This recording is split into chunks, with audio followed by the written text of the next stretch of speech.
Hola, sóc la Mun i sóc practicant de xamanisme. Avui us porto una carta de l'oracle i us presento un oracle nou. És l'oracle dels xamans. Fa molt de temps que el tinc. És molt bonic perquè totes les cartes són recreacions d'autèntiques pintures rupestres de coves d'arreu del món. En el seu disseny els creadors han introduït alguns canvis força encertats. Les cartes estan dividides intencionadament en diferents coves, perquè el que pretenen, i fan molt bé, és ajudar-nos en la connexió amb la tradició xamànica més ancestral, amb el poder dels xamans, amb aquest tipus de màgia, especialment amb el que seria el viatge xamànic. Com us deia, hi ha diferents coves, la de les fogueres, la dels rius, la de la terra, la dels vents i la del gel. Cada cova està relacionada amb un tipus de xaman. És molt interessant i us el recomano. Hi ha també dues cartes molt importants que són el viatger i el company, relacionades precisament amb aquest viatge. El cas és que fa molt de temps que tinc aquest oracle.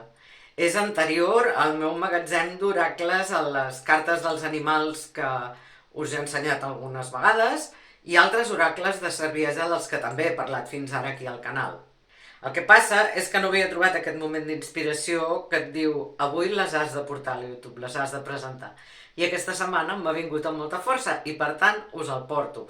I he triat una carta. La carta és aquesta. La del xaman de la visió. Podem dir-li de la visió, de la profecia, també de la previsió, l'endevinació. De fet, els autors són de parla anglesa i en anglès la paraula foresight té diferents traduccions i es refereix a totes aquestes coses per igual. Si més no, en aquest cas, està clar que estem parlant d'un xaman, de la visió xamànica. Una visió des d'una perspectiva molt més àmplia, màgica, espiritual, una visió que va més enllà. Perquè recordeu que els xamans connectem amb els diferents mons i dimensions. I què ens diu aquesta visió? De què ens parlen els autors quan recreen aquesta imatge, justament? Si heu vist documentals de pintures rupestres o si heu tingut el privilegi i la sort de viure l'experiència d'entrar en alguna cova a la vida real, aquestes palmes de les mans són molt freqüents a coves arreu del món. I els autors el que han fet és que aquesta mà, si us hi fixeu amb el dibuix, li posen per damunt una mena de ratlles amb les que el que volen donar la impressió és que la mà està engabiada, presonera. De què ens parla, doncs, la visió de desfer-nos d'aquesta gàbia? Ens parla de que si tu no regnes a la teva vida, si no prens les decisions des del teu interior, des de la teva essència, des de la teva ment divina, algú ho farà per tu. I aquest algú no vol dir necessàriament una altra persona. Es pot tractar simplement de la pressió social, religiosa, familiar. Òbviament, es pot tractar de les pròpies pressions que ens venen de dins, de traumes antics, de l'inconscient col·lectiu, de coses que reproduïm sense saber-ho, de forma que ens fan avançar de vegades en direccions que no són la nostra, creant d'aquesta manera un conflicte intern que ens inquieta.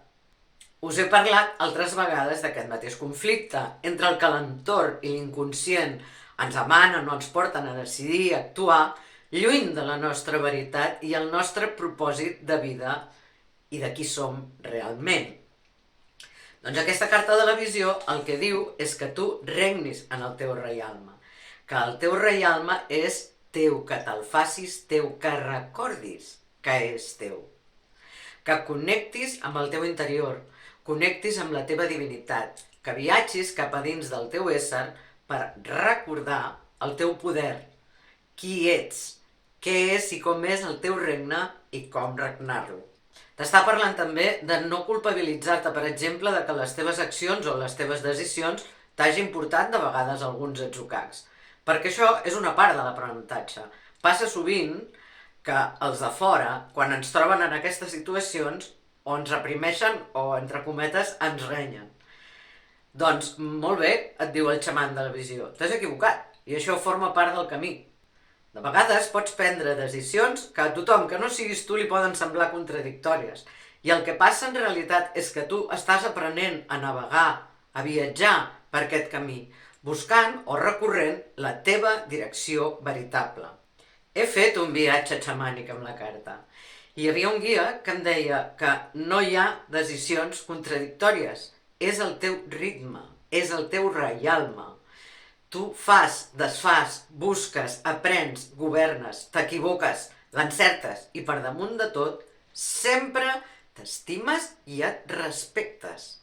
Escolta i dialoga amb els teus propis esperits guies, les teves pròpies diferents cares, perquè tots en tenim i això no vol dir que siguem falsos, sinó que el nostre ésser conté diverses manifestacions de la nostra essència i no totes són tan evidents com la que mostrem o reben socialment.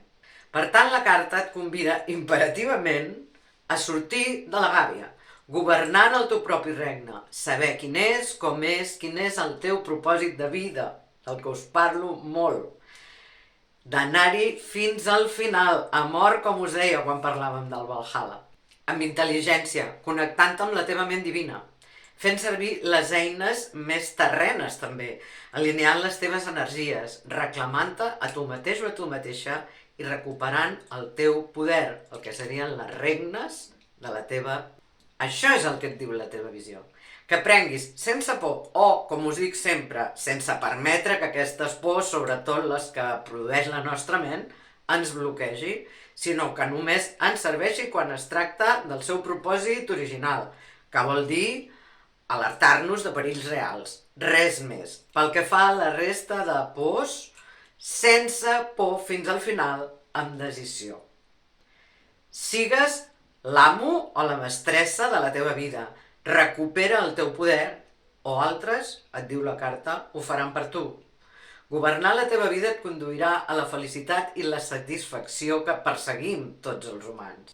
Aquesta felicitat tan difícil de definir que en realitat no hem de confondre amb moments d'alegria o de joia.